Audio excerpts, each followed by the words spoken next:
ہمارے چینل کو سبسکرائب کریں اور بیل آئیکن دبائیں۔ الحمد لله الذي أرضع الأفلاك والأرضين من كان نبيا وآدم بين الماء والطين والصلاة والسلام على سيد المرسلين وعلى آله وأصحابه أجمعين أما بعد فأعوذ بالله من الشيطان الرجيم بسم الله الرحمن الرحيم يا أيها الذين آمنوا اتقوا الله وابتغوا إليه الوسيلة وجاهدوا في سبيله لعلكم تفلحون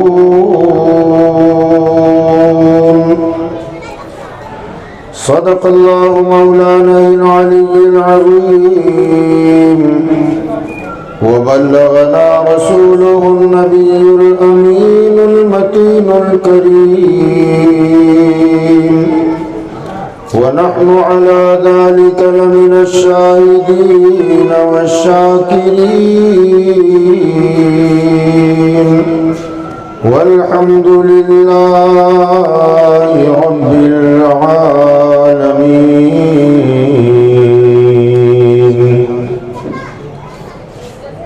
منبر نور پر رونق افروز باوقار و معزز علماء ملت اسلامیہ و سادات اعظام، دیگر محترم بزرگوں، دوستو،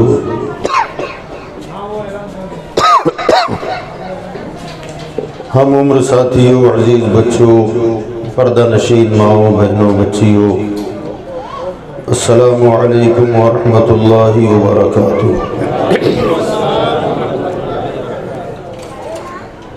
آئیے ہم اور آپ مل کر سب سے پہلے آقا انعامدار مدنی تاجدار انیس بے کساں چار ساز دردمندہ سیاح لامکاں جناب احمد مجتبیٰ و محمد مصطفیٰ صلی اللہ تعالی علیہ وآلہ وصحبہ وسلم کی بارگاہ بکش پناہ میں اپنی عقیدت اور محبت کا بھرپور اظہار کرتے ہوئے بلند آواز سے درود شریف کا نذرانہ پیش کریں۔ اللہم صلی علی سیدنا و نبینا و مولانا محمد وعلی آلہ و اصحابہ وبارک وسلم صلاۃ و سلاما علیک یا سیدی یا رسول اللہ صلی اللہ تعالی علیہ وسلم۔ حضرات گرامی، وقت کی قلت دامنگیر ہے، تھوڑی دیر اللہ اور اس کے حبیب صلی اللہ علیہ وسلم کے پیغامات میں آپ حضرات تک پہنچانے کی کوشش کروں گا۔ اللہ رب العزت جو بھی باتیں ہم عقیدے کے حوالے سے کریں، اللہ مجھے بھی اور آپ کو بھی اس کے مطابق اپنا عقیدہ رکھنے کی توفیق عطا فرمائے، اور جو گفتگو عمل کے حوالے سے ہو، اللہ تعالیٰ پہلے مجھے اور اس کے بعد آپ تمامی حضرات کو اس پر عمل کی توفیق عطا فرمائے۔ حضرات گرامی، دنیا کا ہر انسان چاہتا ہے کہ میں کامیاب ہو جاؤں۔ دنیا میں ایسا کوئی انسان آپ کو نظر نہیں آئے گا جو یہ نہ چاہتا ہو کہ اسے کامیابی میسر آئے۔ میں قدم قدم پر فیل ہوتا رہوں، ناکام ہوتا رہوں، ایسا کوئی بندہ نہیں چاہے گا۔ ہر بندہ چاہتا ہے کہ مجھے کامیابی ملے۔ اب کامیابی کا جو معیار ہے ہر انسان نے اپنا اپنا بنا لیا ہے۔ ہر آدمی اپنی سوچ کے مطابق کسی چیز کو کامیابی سمجھتا ہے۔ مثلا اگر میں مولانا ہوں تو میں سمجھتا ہوں کہ زیادہ سے زیادہ علم میرے پاس ہو تو مجھے کامیابی مل جائے۔ اگر کوئی حافظ قرآن ہے تو وہ سمجھتا ہے کہ مجھے بہتر سے بہتر قرآن یاد ہو جائے تو بس میں کامیاب ہو گیا۔ اگر کوئی بزنس مین ہے تو وہ سمجھتا ہے کہ میری تجارت فروغ پاتی رہے، اتنی کہ ایک شو روم ہے تو 10 ہو جائیں، 10 ہیں تو 50 ہو جائیں۔ اگر پورے شہر میں کاروبار پھیلا ہوا ہے تو صوبائی لیول پر کاروبار میں ہو جائے، صوبائی لیول پر کاروبار کر رہا ہے تو پورے دیش کے لیول پر پورے انڈیا میں کاروبار ہو جائے تو میں کامیاب ہو جاؤں۔ اگر کوئی سیاست کے میدان میں قدم رکھے ہوئے ہے وہ سمجھتا ہے کہ میں ہندوستان کی اونچے سے اونچی جو کرسی ہے اگر اس پر برجمان ہو جاؤں تو میں کامیاب ہو جاؤں۔ آدمی کوئی سمجھتا ہے کہ ہر علاقے میں میری عزت ہو، نام ہو، شہرت ہو تو میں کامیاب ہو جاؤں، تو کوئی یہ سمجھتا ہے کہ مال جمع ہو جائے تو کامیاب ہو جائے، کوئی سمجھتا ہے تخت و تاج کا مالک ہو جاؤں تو میں کامیاب ہو جاؤں، کوئی سمجھتا ہے عزت و شہرت مجھے مل جائے تو میں کامیاب ہو جاؤں۔ یاد رکھیں میری سوچ غلط ہو سکتی ہے، آپ کی سوچ غلط ہو سکتی ہے، مگر وہ خالق کائنات جس نے آپ کو بھی پیدا کیا، ہم کو بھی پیدا کیا، ساری کائنات کو پیدا کیا، وہ خالق انسان بھی ہے اور خالق فطرت بھی ہے۔ وہ فرماتا ہے کہ لوگوں کامیابی کیا ہے وہ میں تمہیں بتاتا ہوں، تم نے اپنے طور پر جسے کامیابی سمجھا ہے وہ کامیابی نہیں ہے، کامیابی وہ ہے جسے اللہ بیان فرماتا ہے۔ اب اللہ نے جس بات کو کامیابی کہہ دیا وہ کیا ہے، کسے کہتے ہیں کامیابی؟ تو اللہ تعالیٰ نے ہر انسان کے کامیاب ہونے کے لیے 4 منزلیں بیان فرمائی۔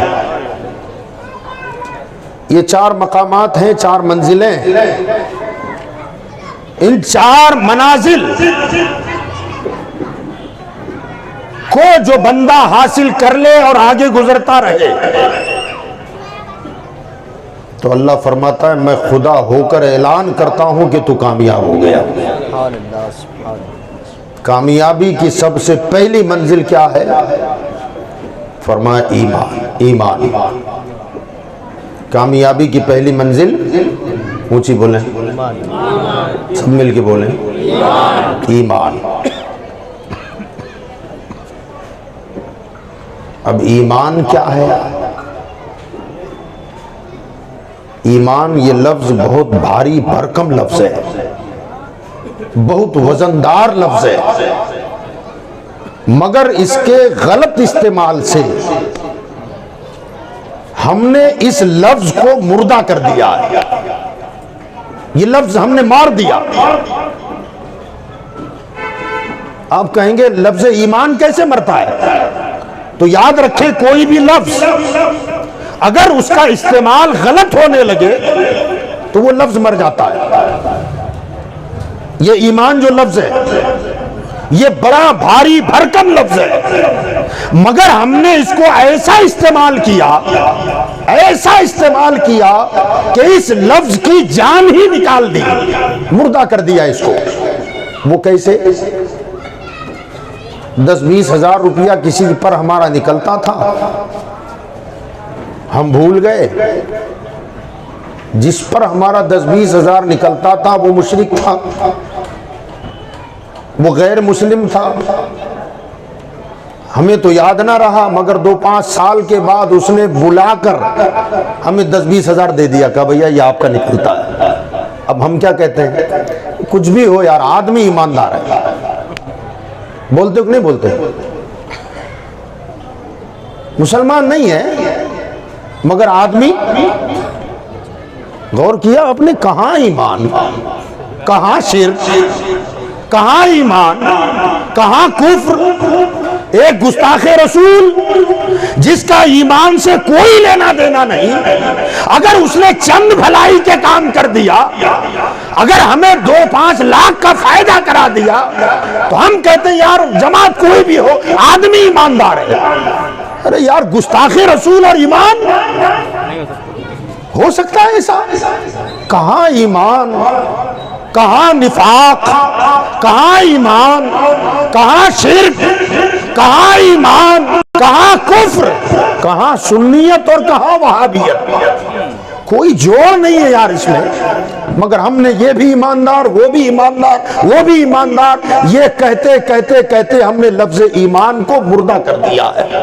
لفظ ایمان بہت بڑی چیز ہے، اور ہمارے آپ کے لیے کیا پوری دنیا کے لیے ایمان اتنا بڑا سرمایہ ہے کہ ساری دنیا کی دولت مل کر بھی ایک ایمان کی قیمت ادا نہیں کر سکتی۔ سب سے بڑا سرمایہ اگر ہمارے پاس کوئی ہے وہ ایمان کا سرمایہ ہے، وہ ایمان کی دولت ہے۔ مگر آج ہمارے پاس ایمان کی قدر بھی نہ رہی۔ ایمان کا جو وقار ہے، جو وقت ہے، ہماری نظر میں اس کا وقار بھی ختم ہو گیا، ایمان کی وقت بھی ختم ہو گئی۔ یاد رکھیں ایمان بڑا سرمایہ ہے۔ حضرت سیدنا عبداللہ بن حذافہ سہمی رضی اللہ تعالی، حضرت عمر فاروق اعظم کا زمانہ، آپ ذرا دیکھیں کہ ایمان کیا ہے۔ ایمان خریدا جا سکتا ہے، ایمان بیچا جا سکتا ہے، ڈرا کر ایمان نکالا جا سکتا ہے، جان لے کے ایمان نکالا جا سکتا ہے، کرسیوں کے لیے ایمان دیا جا سکتا ہے۔ یہ ساری چیزوں کو آپ مد نظر رکھیں۔ آج کا دور تھوڑی سی عزت ملی ایمان داؤ پہ لگا دیا، تھوڑا پیسہ ملا ایمان ڈال دیا، کرسی مل گئی ایمان چھوڑ دیا، عزت مل گئی ایمان چھوڑ دیا، کیا شہرت مل گئی ایمان کا سودا کر دیا۔ ہماری نظر میں آج کے دور میں ایمان کی کوئی وقت ہی باقی نہ رہی۔ عبداللہ بن حذافہ سہمی رضی اللہ تعالیٰ عنہ میدان جنگ میں تشریف لے گئے، جنگ ہوئی، ہرقل بادشاہ کی فوج مذہباً عیسائی، اگرچہ اس جنگ میں مسلمانوں کو بھرپور کامیابی ملی، مگر حضرت عبداللہ بن حذافہ سہمی رضی اللہ تعالی عنہ کے ساتھ تقریباً 80 مجاہدین اسلام عیسائیوں کے ہاتھوں گرفتار ہو گئے، پکڑے گئے، قیدی بنا دیا گیا۔ باقی مسلمان تو فتح کا جشن مناتے ہوئے گئے، مگر افسوس تھا کہ ہمارے 80 غازی، 80 مجاہدین، جن میں عبداللہ بن حذافہ جیسے مرد مجاہد بھی تھے، گرفتار ہوئے۔ افسوس تھا ان مجاہدین کو، غازیان اسلام کو۔ عیسائی بادشاہ ہرقل کے دربار میں پیش کیا گیا۔ ان سارے مجاہدین میں سب سے زیادہ کم عمر بھی، سب سے زیادہ حسین و جمیل بھی حضرت عبداللہ بن حذافہ سہمی تھے۔ بڑے خوبصورت، قد کاٹھی بڑی مضبوط، سینہ چوڑا، چہرے سے نور ٹپکتا ہوا۔ بادشاہ کے دربار میں جب حاضر ہوئے تو بادشاہ کی نگاہوں نے جب حضرت عبداللہ بن حذافہ سہمی کو دیکھا تو دیکھتا ہی رہ گیا، کہا یار زندگی میں اتنا خوبصورت جوان نہیں دیکھا ہے، اتنا حسین جوان میری نظر میں نہیں دیکھا۔ ابھی اس نے زندگی کی بہاریں کتنی دیکھی ہیں، اور ظاہر بات ہے کہ میری قید میں آیا ہے، اگر میں اسے سزا دوں تو سزائے موت ہوگی، اور ابھی چند بہاریں دیکھا ہے، مر جائے گا، مارا جائے گا، کیوں نہ میں کوئی ترکیب چلوں اور اس جوان کو اپنا بنا لوں۔ بادشاہ نے سارے قیدیوں کو کہا کہ لے جا کے انہیں قید میں ڈال دو، عبداللہ کو سامنے لاؤ۔ حضرت عبداللہ بن حذافہ بالکل 18 سال کی عمر ہے، گڑیل جوان۔ بادشاہ کہنے لگا عبداللہ ابھی زندگی بہت لمبی ہے تمہاری آگے، جینا چاہتے ہو نا؟ حضرت عبداللہ نے کہا کہ ہاں ابھی عمر میری کم ہے۔ بادشاہ کہنے لگا میرا مشورہ ہے آپ کو کہ تمہیں مالک نے بڑا خوبصورت بدن عطا فرمایا، مضبوط ہڈیوں کے مالک ہو، حسین چہرہ ہے، عمر بھی کم ہے۔ میرا مشورہ یہ ہے کہ اگر تم مذہب اسلام چھوڑ کر میرے مذہب میں داخل ہو جاؤ تو تم جتنی دولت چاہو مجھ سے مانگ لو، میں دے دوں گا۔ حضرت عبداللہ بن حذافہ سہمی کے ہونٹوں پر مسکراہٹ آ گئی، مسکراتے ہوئے کہا بادشاہ تمہارے پاس دولت کتنی ہے؟ کہ پوری دنیا کے تم اکیلے تو بادشاہ نہیں ہو اور پوری دنیا کی دولت تمہارے اکیلے کے پاس نہیں ہے، کہ میرے مانگنے پر تم جتنی دو گے، ظاہر بات ہے اپنا خزانہ خالی تو نہیں نہ کرو گے، پورا کا پورا مجھے تو نہیں نہ دو گے؟ کہ بادشاہ سن لے، اگر پوری دنیا کی دولت بھی مجھے دے دے تب بھی میں محمد کا دامن نہیں چھوڑ سکتا، کہ میرا ایمان اتنا سستا نہیں ہے کہ دنیا کی دولت اس کی قیمت میں دی جائے۔ بادشاہ سوچ میں پڑ گیا۔ بادشاہ نے کہا عبداللہ سوچ لو، اب بھی موقع دے رہا ہوں، اگر تم دین محمدی چھوڑ کر عیسائی مذہب میں شامل ہو جاؤ تو میری سلطنت کا جو رقبہ ہے آدھی سلطنت تمہیں دوں گا اور اپنی اکلوتی بیٹی کا نکاح بھی تم سے کرا دوں گا۔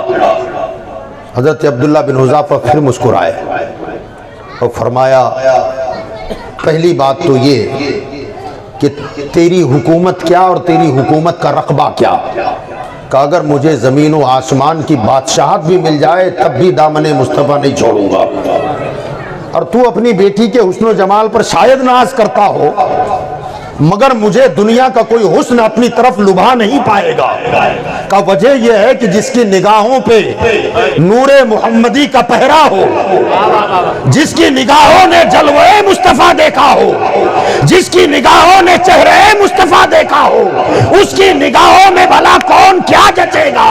مصطفیٰ کا چہرہ کیا چہرہ تھا؟ امام احمد رضا نے ان کے چہرے کو تو رہنے دو، اعلیٰ حضرت فرماتے ہیں یا رسول اللہ تیرے قدموں میں جو ہے غیر کا منہ کیا دیکھیں، تیرے قدموں میں جو ہے غیر کا منہ کیا دیکھیں، کون نظروں میں جچے دیکھ کے تلوہ تیرا، مصطفیٰ کا جب تلوہ ایسا ہے تو ان کا جلوہ کیسا ہوگا؟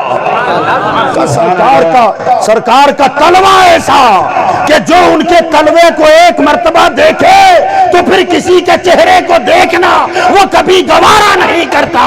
آمنہ کے لال کا تلوہ وہ ہے کہ جسے جبریل بوسہ دیا کرتا ہے، جسے سدرۃ المنتہا منتظر رہتا ہے کہ یا اللہ اپنے حبیب کو بلا لے تاکہ عرش بھی مصطفیٰ کا تلوہ چوم سکے، کرسی بھی مصطفیٰ کا تلوہ چوم سکے، اور عرش اعظم بھی مصطفیٰ کا تلوہ چوم کر جو ہے جھومنے لگ جائے۔ اعلیٰ حضرت اسی لیے تو کہتے ہیں کہ عرش حق ہے مسند رفعت رسول اللہ کی، اور دیکھنی ہے حشر میں عزت رسول اللہ کی۔ سبحان اللہ سبحان اللہ۔ حضرات گرامی، حضرت عبداللہ بن حذافہ سہمی دنیا کے دولت کی لالچ دی گئی مگر سودا نہیں کیا، ٹھکرا دیا۔ سلطنت کی لالچ دی گئی، ٹھکرا دیا۔ بادشاہ اپنی بیٹی سے نکاح کروانا چاہتا تھا، آپ نے ٹھکرا دیا۔ اس کے بعد بادشاہ آپ کی مسکراہٹ سے ایک تو تلملا گیا تھا، ظاہر بات ہے اس زمانے میں ہرقل بادشاہ اپنے وقت کا سپر پاور تھا، اور آپ جانتے ہیں سپر پاور کا پاور کتنا ہوتا ہے، جانتے ہو کہ نہیں جانتے؟ آج کے زمانے میں جو سپر پاور ہے نا آج، ہمارا ملک بھی کوئی چھوٹا نہیں ہے، ہم اور آپ تو عام رعایا ہے نا۔ سپر پاور کے سامنے اتنے بڑے دیش کا کوئی بڑا منتری جاتا ہے تو لگتا ہے شاید اب قدموں پہ گرے گا، اب تلوہ چاٹے گا، اب تلوہ چاٹے گا، کوشش رہتی ہے تلوہ مل جائے تو چاٹنے لگ جائے۔ جب ایک ملک کا بادشاہ سپر پاور کا تلوہ چاٹنے کا زور کرے تو عام جنتا میں سے کوئی اس کے سامنے جائے تو ہماری حالت کیا ہوگی؟ اس زمانے کا وہ سپر پاور تھا، اور عبداللہ بن حذافہ سہمی کوئی بادشاہ نہیں تھے، محمدی کچھیار کا ایک چھوٹا سا شیر تھا، مگر اپنے وقت کے سپر پاور کے آنکھ میں آنکھ ڈال کر اس سے مخاطب ہو رہا ہے اور ہر پیشکش کو ٹھکرا رہا ہے۔ اس کا مطلب یہ ہوا ایمان آدمی کو جری بنا دیتا ہے، ایمان آدمی کو طاقتور بنا دیتا ہے، ایمان آدمی کو پاورفل بنا دیتا ہے۔ اب وہ دل ملا گیا کہ معمولی سپاہی ہے، میری دولت کو ٹھکرا دیا، میری بیٹی کو ٹھکرا دیا، میری سلطنت کو ٹھکرا دیا، تو کہنے لگا عبداللہ جانتے ہو اس ٹھکرانے کا نتیجہ کیا ہوگا؟ تو حضرت عبداللہ نے کہا کیا ہوگا؟ کیا نتیجہ ہوگا؟ کہ کا ایک اشارہ کر دوں گا سیکنڈوں میں لاش خاک و خون میں تڑپتی نظر آئے گی، زندگی کا خاتمہ ہو جائے گا۔ اتنا سنتے ہی حضرت عبداللہ اب اور مزید مسکرائے، کہا یار بادشاہ ہم تم کو ہوشیار سمجھتے تھے، ہم تمہیں ہوشیار سمجھتے تھے، کہ تمہاری رعایا کیسی ہے کہ تجھ جیسے کو بادشاہ بنا دیا۔ بادشاہ کہنے لگا کیا ہوا؟ کہا موت کی دھمکی دے رہے ہو مجھے؟ تو کہا ہاں اشارہ کر دوں گا ابھی گردن مروا دوں گا۔ تو حضرت عبداللہ کہنے لگے مجھے گھر سے گرفتار کیا ہے کیا؟ تیرے سپاہی جو اٹھا کے لائے مجھے، میں گھر میں سو رہا تھا۔ تو کہا نا، کہا میں تو میدان جنگ میں تھا نا، وہاں سے اٹھا کے لایا گیا۔ تو ہم میدان جنگ میں جینے نہیں آتے، مرنے کی تمنا لے کے آتے۔ نعرہ تکبیر، نعرہ رسالت، عظمت اسلام، خواجہ کا ہندوستان، سنی مسلمان، واہ واہ، زندہ باد زندہ باد۔ پتا چلا ایمان والا میدان جنگ میں جب آتا ہے تو جان دینے کے لیے آتا ہے، زندگی کے لیے نہیں آتا۔ موت کا ڈر اسے دکھا جو زندگی چاہتا ہے، اور جو خدا کے راہ میں شہادت کا جام پینا چاہتا ہے اسے موت کا ڈر نہیں لگتا، وہ کل کیوں ابھی کر دے۔ بادشاہ کہنے لگا پتہ نہیں ان کے محمد نے انہیں کیسا نشہ پلا دیا ہے کہ دنیا کی کوئی ترشی اس نشے کو اتار ہی نہیں پاتی۔ اپنے غلاموں سے کہا، خادموں سے، کہ اس کی گردن نہ ماری جائے، کہ تیل کا ایک بہت بڑا کڑھا گرم کر دو، اور جب تیل ابلنے لگے تو عبداللہ کو وہاں کھڑا کرو، اور قید خانے سے کسی اور قیدی کو لا کے ابلتے ہوئے تیل میں ڈالو، تاکہ اس کے جلنے اور بھننے کا انداز یہ دیکھے، تاکہ اس کی روح کانپ جائے۔ شاید اس طریقے سے ہم اس کا ایمان چھیننے میں کامیاب ہو جائے۔ تیل کا کڑاہا گرم کیا گیا، ابلنے لگا تیل، حضرت عبداللہ بن حذافہ کو کھڑا کیا گیا، قید خانے سے قیدی کو لایا گیا، اور اس ابلتے ہوئے تیل میں جب ڈالا گیا تو سیکنڈوں میں خالی اوپر ہڈیاں تیرنے لگ گئی، سارا گوشت پوچھ جل کے راکھ پگھل گیا اس تیل میں۔ حضرت عبداللہ دیکھنے لگے، دیکھ رہے ہیں آنسو ٹپک رہے ہیں، ٹپ ٹپ ٹپ ٹپ۔ بادشاہ دل میں خوش ہو گیا، اب پگھل گیا، یہ انجام دیکھا ڈر گیا۔ کہا عبداللہ کیا خیال ہے؟ حضرت عبداللہ نے کہا کس معاملے میں؟ کہا تیار ہو؟ تو کہا الحمدللہ تیار ہوں۔ کہا ڈر نہیں لگ رہا ہے؟ تو کہا نہ ڈر کس کا؟ کہا رونا کیسا؟ تو حضرت عبداللہ پھر مسکرائے، فرمایا تم سمجھ رہے ہو کہ موت سے ڈر کے رو رہا ہوں، انجام دیکھ کے رو رہا ہوں؟ تو کہا آنسو کیسا؟ تو کہا موت کے ڈر کا آنسو نہیں ہے، اللہ کی بارگاہ میں دل گریویں زاری کر رہا ہے کہ باری تعالیٰ عبداللہ کی ایک جان ہے اور تیرے راستے میں قربان کر رہا ہوں، مولا اگر تو ہزاروں جانیں دیتا تو ایک ایک کر کے ساری تیرے نام پہ لٹا دیتا۔ اس افسوس میں آنسو نکل رہا ہے، موت کے ڈر سے آنسو نہیں نکل رہا ہے۔ میرے بھائیوں یہ ہے ایمان۔ اب اللہ نے جو فرمایا کہ دولت جمع کرنے میں کامیابی، عزت پانے میں کامیابی، شہرت میں کامیابی، فرمایا نا، کامیاب وہ انسان ہے جو سب سے پہلے ایمان لائے، ایمان کے بعد فرمایا جس کے دل میں خدا کا خوف ہو، اللہ کا ڈر ہو۔ دو، تیسرا فرمایا وابتغوا الیہ الوسیلہ، اور اللہ کی طرف وسیلہ تلاش کرے، وجاہدوا فی سبیلہ، چوتھے نمبر پر اللہ کے دین کے لیے جدوجہد کرے، کوشش کرے۔ فرمایا لعلکم تفلحون، یہ چار کام کر لو تاکہ تم کامیاب ہو جاؤ۔ اللہ فرماتا یہ چار کاموں کے کرنے والوں کو اللہ تعالیٰ کامیابی کی ضمانت دے رہا ہے۔ حضرات گرامی یاد رکھیں، عموماً یہ سمجھا جاتا ہے کہ جب تقریریں ہوتی ہیں تو ہوتا یہ ہے کہ بھئی عورتوں کے لیے الگ سے اجتماع ہو، مردوں کے لیے الگ ہو، مگر یاد رکھیں قرآن مرد عورت دونوں کے لیے اترا ہے۔ سرکار کی حدیثیں مرد عورت دونوں کے لیے ہیں۔ ظاہر بات ہے نماز خالی مردوں پر فرض نہیں ہے، عورتوں پر بھی فرض ہے. روزہ خالی مردوں پر فرض نہیں ہے، عورتوں پر بھی فرض ہے. خدا کا خوف خالی مردوں کے لیے نہیں ہے، عورتوں کے لیے بھی تو ہے. کیا عورت اللہ کے ڈر سے آزاد ہے؟ نہ، اس کے لیے بھی لازم ہے. اسی طریقے سے دین کی تعلیم کیا صرف مردوں کے لیے ہے؟ نہ، عورتوں کے لیے بھی ہے. حضور صلی اللہ علیہ وسلم نے فرمایا طلب العلم فریضۃ علی کل مسلم. حدیث اتنی ہے، مگر لوگوں کے ڈیمانڈ نے علماء کو اگلا جملہ کہنے پر مجبور کر دیا. حالانکہ حدیث صرف اتنی ہے، طلب العلم فریضۃ علی کل مسلم، کہ ہر مسلمان پر علم دین کا حاصل کرنا فرض ہے. مگر علماء آگے جملہ اور کہتے ہیں طلب العلم فریضۃ علی کل مسلم و مسلمہ. مسلمہ کا لفظ ہے نہیں، مگر حالات اور تقاضے اور لوگوں کے ڈیمانڈ نے کہ خالی مرد عالم بنے، مرد حافظ بنے، مرد دین کا علم حاصل کرے، عورتیں نہیں کرے.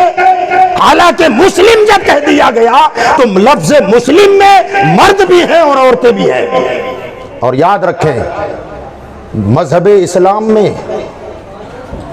جو کردار، جو کام مردوں نے ادا کیا ہے، خدا کی قسم عورتیں کسی میدان میں پیچھے نہیں رہی.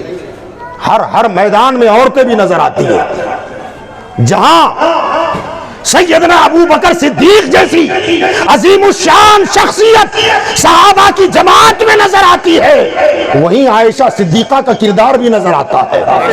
جہاں عمر فاروق اعظم کی عظیم الشان شخصیت نظر آتی ہے، وہاں حضرت حفصہ بھی نظر آتی ہے، وہاں سیدہ خدیجہ الکبریٰ بھی نظر آتی ہے. جہاں مولا علی نظر آتے ہیں، وہاں فاطمہ الزہرا بھی نظر آتی ہے. کون کہتا ہے کہ عورتوں کا کردار اسلام میں مردوں سے پیچھے ہے، مردوں سے کم ہے؟ نہیں میرے بھائی، جو کام اپنے اپنے وقت میں اپنے دائرے میں رہ کر مردوں نے انجام دیا، عورتیں کبھی بھی پیچھے نہ رہی. دنیا نے دیکھا کہ جہاں حضرت حسن بصری نظر آتے ہیں وہاں رابعہ بھی تو ہے کہ نہیں ہے؟ اور یقین جانے یہ تو زبان زد ہے اور مشہور ہے کہ ہر بڑے آدمی کی عظمت و شان کے پیچھے کسی عورت کا ہاتھ ہوتا ہے. سنا ہوا ہے کہ نہیں سنا ہوا ہے؟ ہاں، کسی نہ کسی عورت کا ہاتھ ہوتا ہے. اور میں اس سے انکار نہیں کرتا. آپ دیکھیں میرے آقا صلی اللہ علیہ وسلم، جو علماء گواہ ہیں ہمارے، یہ تائید کریں گے میری بات کی. میرے آقا پر جب وحی نازل ہوئی، غار ہرا سے پسینہ پسینہ لرز براندام کانپتے لرزتے گھر میں داخل ہوئے. زمبلونی یا خدیجہ، زمبلونی، خدیجہ چادر اڑا دے، خدیجہ چادر اڑا دے. حضرت خدیجہ نے چادر اڑا دیا. کچھ دیر کے بعد افاقہ ہوا. کہا یا اے محمد صلی اللہ علیہ وسلم، اے میرے سرتاج، آخر معاملہ کیا ہے؟ میرے آقا نے فرمایا مجھ پر غار میں یہ کیفیت طاری ہوئی، آنے والا آیا، یہ کلمات اس نے میرے سامنے رکھے، میرے قلب پر نازل ہوا، اے خدیجہ مجھے میرے جان کا ڈر لگتا ہے، میری جان کا ڈر لگتا ہے. سیدہ خدیجہ نے ڈھارس بندھائی، ہمت بندھائی. کہا میرے سرتاج، آپ تو وہ ہو جو خود کما کر غریبوں کو کھلاتے ہو، آپ وہ ہو جو خود کما کر بیواؤں کا سہارا بنتے ہو. ہمارا مالک تمہیں کبھی بے سہارا نہیں چھوڑے گا. یہ سہارا کس نے دیا تھا؟ یہ ہمت کس نے دیا تھا؟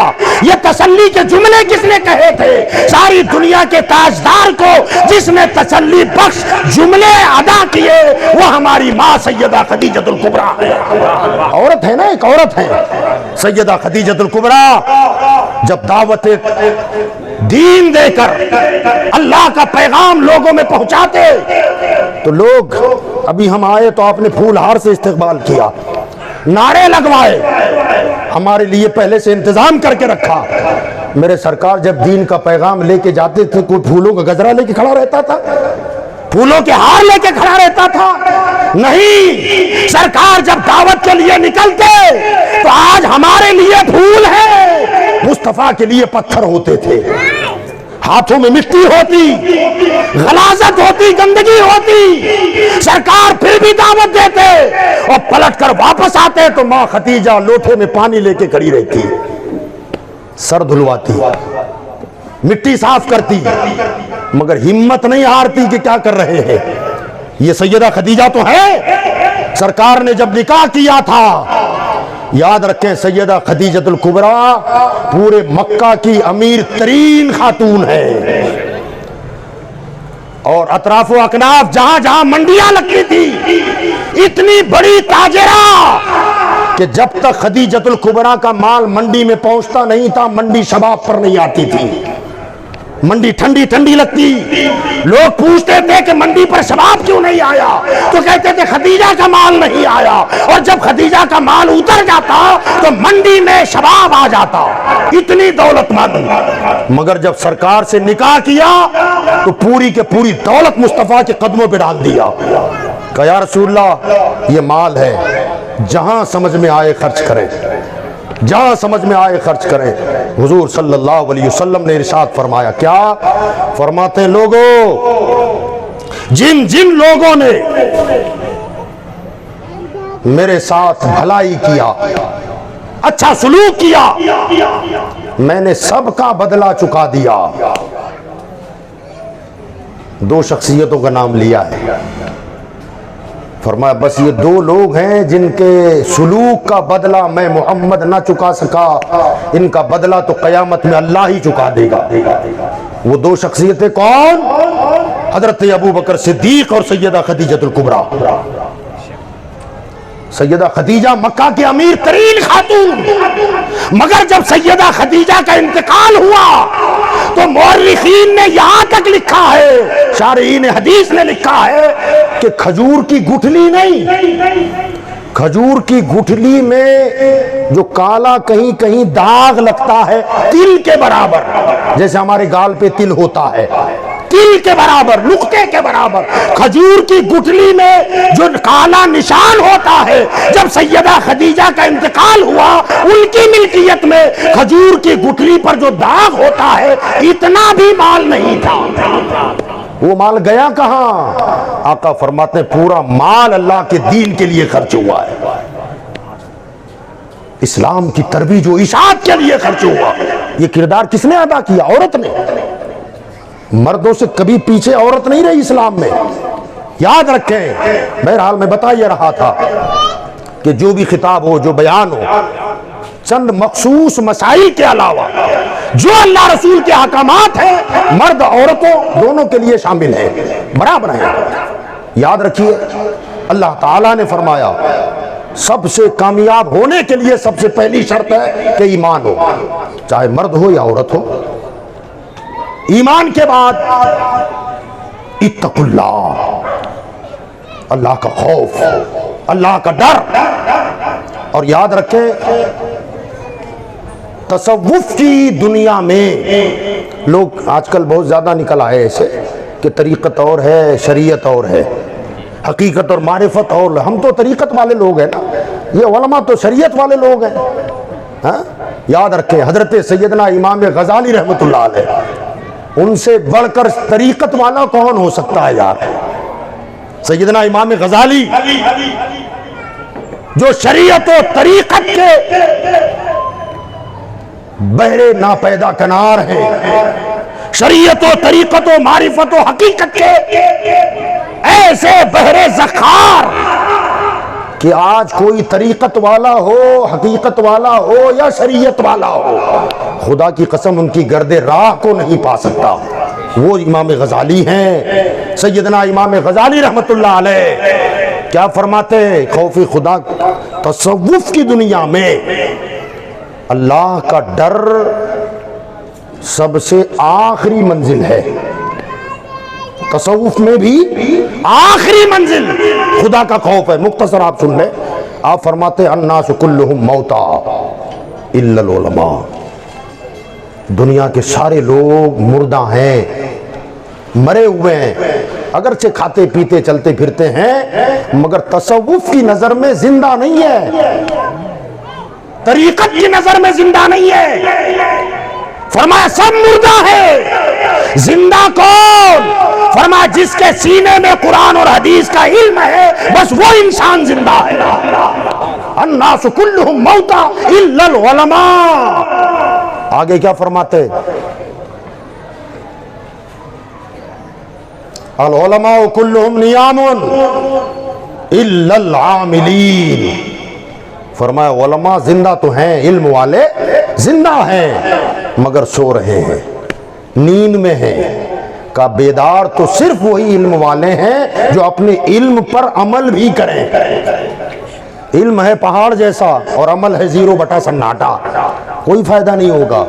علم ہے تو عمل بھی کر کے دکھاؤ، اگر علم نہیں تو عمل کر کے کوئی فائدہ نہیں. قرآن پاک میں ایسے علم والوں کو اللہ نے گدھوں سے تشبیہ دی ہے. بنی اسرائیل کے علماء کا تذکرہ ہے قرآن میں. فرمایا وہ علماء جنہیں ہم نے کتابوں کا علم دیا مگر عمل نہیں کرتے تو گویا ایسا ہے جیسے گدھے کے پیٹھ پر کتابوں کا انبار لگا دو. کتابیں ڈال دیا گدھے کے پیٹھ پر تو کتابیں اس کے پیٹھ کا بوجھ تو ہوگی مگر گدھا عالم نہیں ہوگا، وہ علم والا نہیں ہوگا. تو فرمایا علماء زندہ ہیں مگر سو رہے ہیں. بیدار علماء، جاگنے والے علماء وہی ہیں جو اپنے علم پر عمل بھی کرتے ہیں.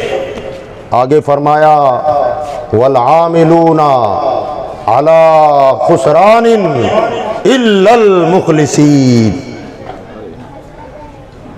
فرمایا وہ علماء جو اپنے علم پر عمل بھی کریں وہ بھی خسارے میں ہیں، نقصان میں ہیں. نقصان سے باہر کون؟ الا المخلصین، جو اپنے عمل میں خلوص بھی رکھے وہ علماء خسارے سے باہر ہے. عمل ہو تو نام کے لیے نہیں، دکھاوے کے لیے نہیں، واہوائی کے لیے نہیں، بلکہ جب بھی کوئی کام کرے تو صرف اللہ اور اس کے رسول کی رضا کے لیے کریں، اپنے لیے نہیں، نام کے لیے نہیں، شہرت کے لیے نہیں، صرف اللہ کی رضا کے لیے. آگے ارشاد فرمایا کہ والمخلصون علی خطر الا الخائفین. اخلاص کے ساتھ عمل کرنے والے بھی خطرے میں ہیں. پھر خطرے سے باہر کون ہے؟ فرمایا علم بھی ہو، عمل بھی ہو، عمل میں خلوص بھی ہو اور خلوص کے ساتھ عمل کر کے اللہ کا ڈر بھی ہو. فرمایا یہ بندے کامیاب ہیں. علم بھی ہو، علم پر عمل ہو، عمل میں خلوص ہو اور خلوص کے ساتھ عمل کر کے بھی بندہ کانپتا ہو کہ مولا عمل تو میں نے کیا مگر قبول ہوا کہ نہیں ہوا مجھے معلوم نہیں ہے. ڈرتا رہے. گویا علم و عمل و خلوص کا پونجی پتی ہو کر بھی جب خدا کا خوف دل میں ہوگا تب امام غزالی فرماتے اب یہ بندہ کامیاب ہے. میرے بھائیو، بزرگوں اور دوستو، یہ ہے اتقوا اللہ. اب ذرا سوچیں آپ، ہم تقریر کے بالکل آخری موڑ پہ آ رہے ہیں. ایمان آ گیا، ایک بندے کے پاس ایمان آ گیا. اب اتقوا اللہ کا جو لفظ میں نے قرآن میں بیان کیا اللہ نے اور اسے میں نے تلاوت کیا، اتقوا اللہ کی میں نے تشریح کر دی امام غزالی کی زبانی. اب جس کے اندر علم بھی ہو، تقوی ہو، عمل میں خلوص ہو، خلوص کے ساتھ پھر خوف خدا بھی ہو، لرزتا ہو، کانپتا ہو. ایسے بڑے بڑے پونجی پتی ہم نے دیکھے. تاریخ اسلام بھری ہوئی ہے. سیدنا عمر فاروق اعظم کیسی شخصیت، اللہ اکبر. میرے آقا فرماتے ہیں کہ اگر نبوت کا دروازہ بند نہ ہو گیا ہوتا تو میرے بعد کوئی نبی ہوتا تو عمر ہوتے. اتنی بڑی عظیم شخصیت، عشرہ مبشرہ میں شامل، جنہیں زندگی ہی میں حضور نے جنت کی بشارت دے دی. وہ عمر. خلفائے راشدین میں شامل وہ عمر. اور سارے صحابہ وہ ہیں جو چل چل کے اسلام میں آئے. عمر وہ ہیں جن کو مصطفیٰ نے رب سے مانگ کے لیا ہے. اتنی اونچی شخصیت. مگر عید کا دن تھا. عید کے دن لوگ ملاقات کے لیے جب پہنچے تو حضرت عمر کا دروازہ بند تھا. دروازہ کسی نے کھٹکھٹایا. حضرت عمر نے دروازہ کھولا تو آنسو پوچھ رہے ہیں، رو